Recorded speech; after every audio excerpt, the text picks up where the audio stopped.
This is how bored I am right now, watching YouTube videos in my garage, doing nothing else. I really need to find a different fucking hobby. My wife's asleep. I have nothing else to fucking do. What are you guys doing? I'm bored. Help a friend tomorrow pick up some parts, so I figured I'd get my parents' SUV. They got this nice new Yukon. I don't really have anything nice. My wife's got this little RAV4, and I have my TSX, which I need to get rid of. I'm actually probably gonna get like a little crappy Toyota Corolla or something to get a point A to point B vehicle. I don't really like the TSX, to be honest. It's probably by far the worst vehicle I've ever owned. So I'll never probably buy another Honda product again. At least the quality I've seen has not been the greatest. Size reference, if you guys can see, that's a boat.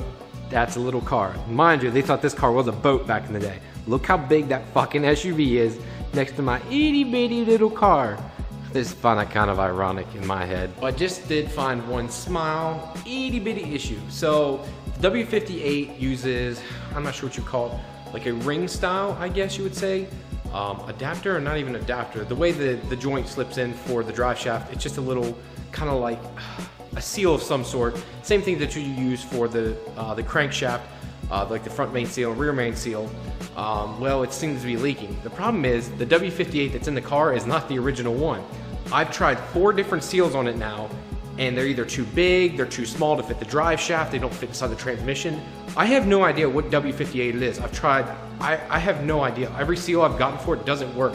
There's multiple different types of W58s, and I'm starting to think this is a JDM one of some sort because every seal I've tried does not work in the car. So I'm gonna try measuring the one that came with it and see if I can get something close to it or have something made for it just to let me buy for now. I'm like 99.9% sure I'm going with the CD009, especially because I have the bell housing now. I started pricing everything out. I actually spoke with Brett Collins of Collins Adapters, and he was quite helpful. Only issue I'm running into is finding a proper shifter. I will not cut this car up to fit a fucking random transmission in this car. I won't do it. If it comes down to that, I'll keep limping it on this transmission if I have to, or get a V160. I will not throw and cut up the drive tunnel on this just to fit some 350Z trans. That makes no sense to me. So that's where I'm at right now with that.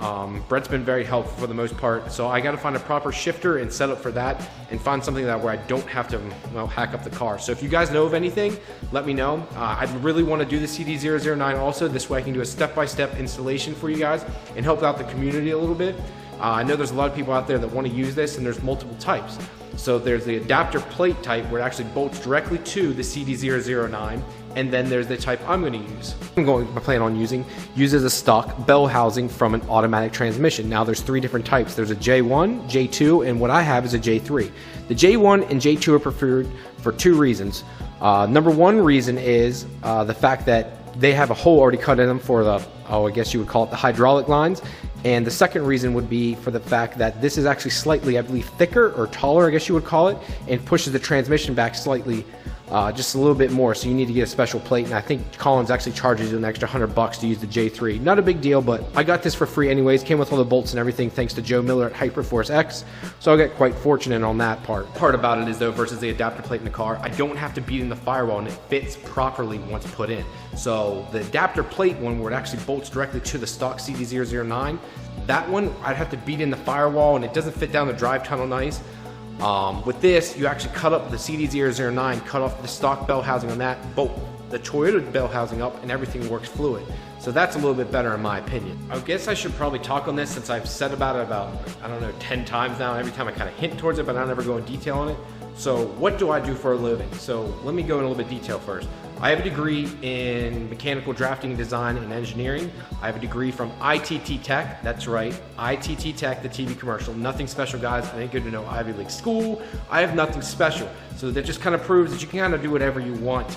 I had to pay for half my schooling. My parents were kind enough to pay for half, and I paid for the other half. Schooling was $46,000. I paid $23,000. They paid the other $23,000. Being 100% honest with you here, guys. I'm not trying to add any fluff. I don't want anyone to think like, well, how do you do this or that? This is me being honest with you. Now, after I paid and went through school, I had very good grades. In high school, I graduated high school with a 2.1.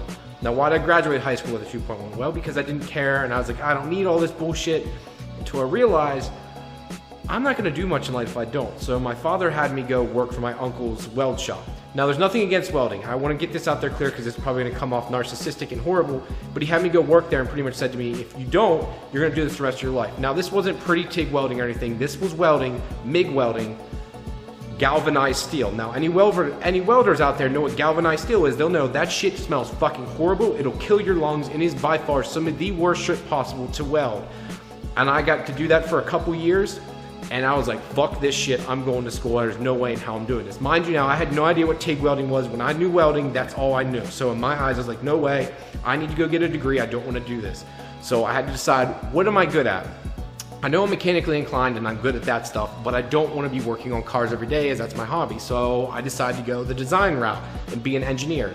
I did very well in college. I busted my ass. I never ever, not once, skipped a single day of school. They actually shut down the schools the one year because we got so much snow, and actually drove an hour and a half, that's how far away the school was, an hour and a half to school to get there, the doors being locked. Because of that, they actually gave me a semester, like a discounted rate or something, because they felt bad because they never contacted me. They never gave us enough time to know about the school was closed, so that was pretty cool on their behalf. So I finished school, I did very well, I had a very good GPA. While I was in school, I actually got a couple job offers. Now, did they just throw jobs at me? No. So I worked my ass off. What I mean by that was I worked the whole time I was in school, worked a full-time job, 40 hours a week at that weld shop, and went to school full-time. And on top of that, I was putting my resume on Monster, Career Builder. There was no LinkedIn back then. What was the other one? I forget. There was 3 websites, and I had them out there. A company contacted me, and at the time, there was like, we can give you a job as an intern at $18 an hour. Mind you, this is like 2008. I had never made really any money. I was like, great, 18 bucks an hour. Did that for a couple months, finished school, kept going with the job, and I was like, you know what, this isn't for me. I quit, went to go back and work for my uncle just for him for a little bit, because I just wasn't sure what to do. About a month later, they called me back and said, hey, will you please come back? We'll give you 25 an hour. I said, okay, great. I go back and I still fucking hated it. It wasn't for me. I get a job with a company called Bechtel. Bechtel Corporation brings me on, and I love it. I absolutely love the corporation. I love everything I'm doing until you find out that your job's not very secure there. So it's an EPC, which is the engineering procurement style company. So you kind of job jump job to job. When your contract ends, you got to find new work. And that shit got old fast. I got moved around a lot, so I finally got laid off and was let go. It was a horrible feeling, and I hated it. I then went to go work for a Swedish company called Sandvik, working as a productivity engineer.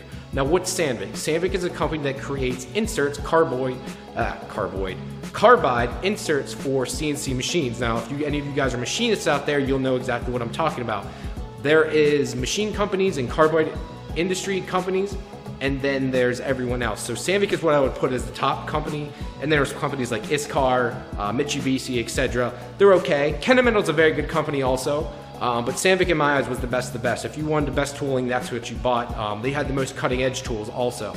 After that, I was living in northern New Jersey after I got laid off. I made the sacrifice also on top of that, guys. I had moved 4 hours away from my wife, paid for a townhouse in my little town where I live in Pennsylvania, and moved to northern New Jersey because I had 2 options.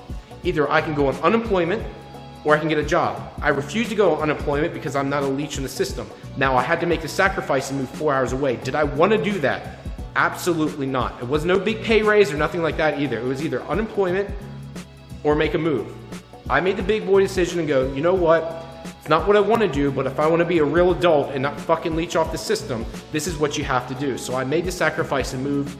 Did that for a little over a year, and the whole time I was applying for jobs. Wasn't finding anything, and I was starting to get really discouraged.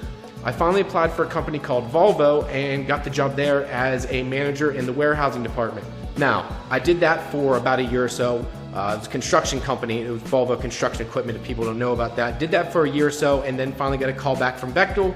Went to go back and work for them for a little bit, and then got a job with PennDOT, which I'm about to go start here now. So my degree, like I said, guys, is in mechanical design and engineering. I've been doing this now since 2008, so almost 10 years. Well, I actually started in high school doing the design part and started working at, so it's probably been like 11, 12 years now. But yeah, so that's really what I do, guys. It's nothing special. Like, well, I worked hard, okay?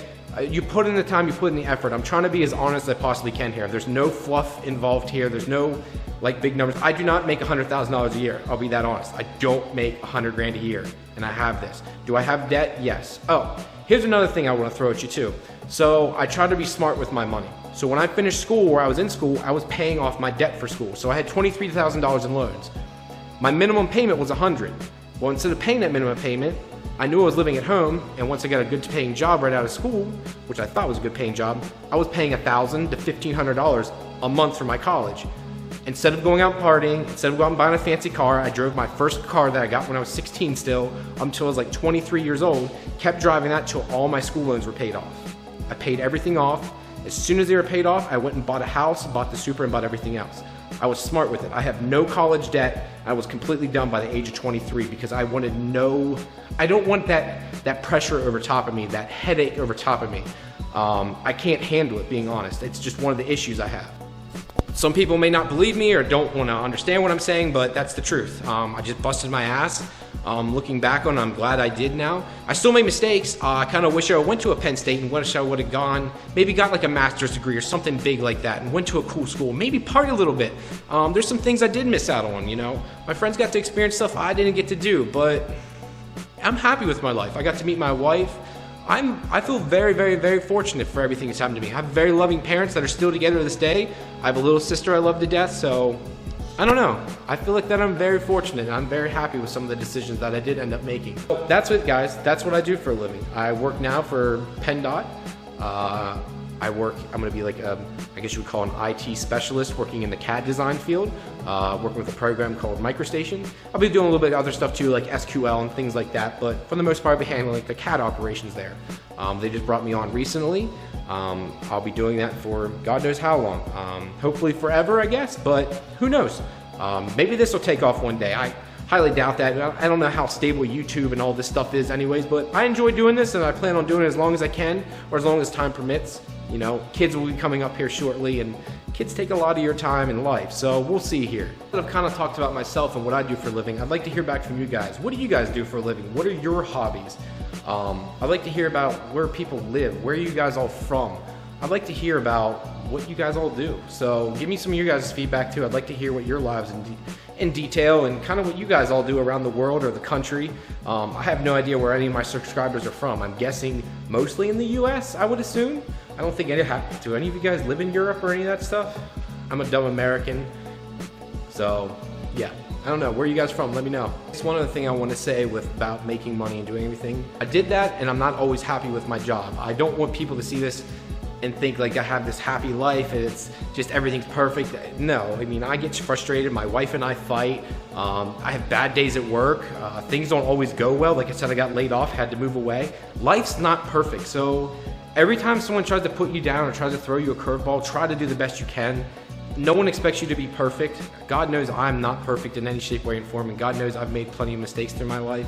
And I get stressed all the time. Even right now, I'm off and on vacation technically, supposed to be enjoying myself, and I'm already worried. All right, my new job, what do I need to do? What's my bosses gonna be like? Are they gonna like me? Are they gonna like my performance? Am I gonna do it right? Am I gonna be performing to what they expect of me?